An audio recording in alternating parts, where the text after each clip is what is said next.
In today's world of social media and tabloids, it's harder than ever for celebrities to maintain their carefully crafted public images. But when the truth finally comes out, it's not always bad. Sometimes, stars are actually nicer than people thought. Not every time, though. So what's the truth behind your favorite celebrity? Here's a look at some stars who are much different than they seem. Michael Jordan. In the 80s and 90s, millions of kids wanted to be like Mike. Oh, if I could be like Mike.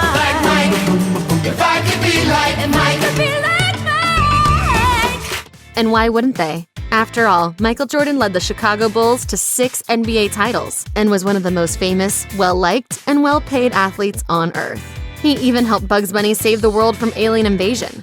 Hey, everybody, look at your hero now. But since then, clues have leaked out suggesting that Mike might actually be kind of a jerk. When he was a player, for instance, Jordan punched multiple teammates at practice.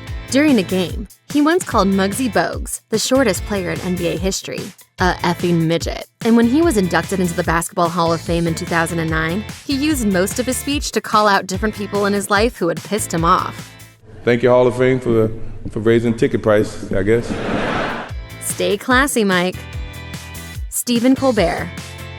With a background that includes The Daily Show and The Colbert Report, Stephen Colbert is the most politically minded of the network late-night hosts, using a cuttingly sarcastic wit to tackle the issues of the day. He's certainly not perceived as being nearly as warm and fuzzy as genial hosts like Jimmy Fallon or James Corden. So it might surprise you to learn that from 2003 to 2005, while still a correspondent on The Daily Show, the devoutly Catholic Colbert doubled as a dedicated Sunday school teacher, volunteering to lead religious education courses at St. Cassian Church in Upper Montclair. So whatever you do, don't challenge him on Bible knowledge, or he will literally school you. Obviously, you learn well in Sunday school. I teach Sunday school, mother.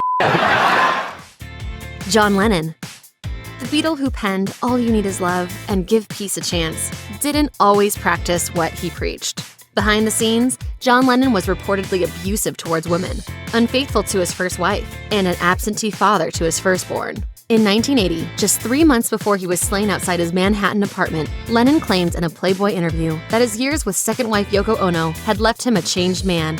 It is the most violent people who go for love and peace. Everything's the opposite, but I sincerely believe in love and peace. I am a violent man who has learned not to be violent and regrets his violence. Carroll O'Connor. Perhaps no single character in pop culture has more convincingly sold the role of an ignorant racist windbag better than Archie Bunker.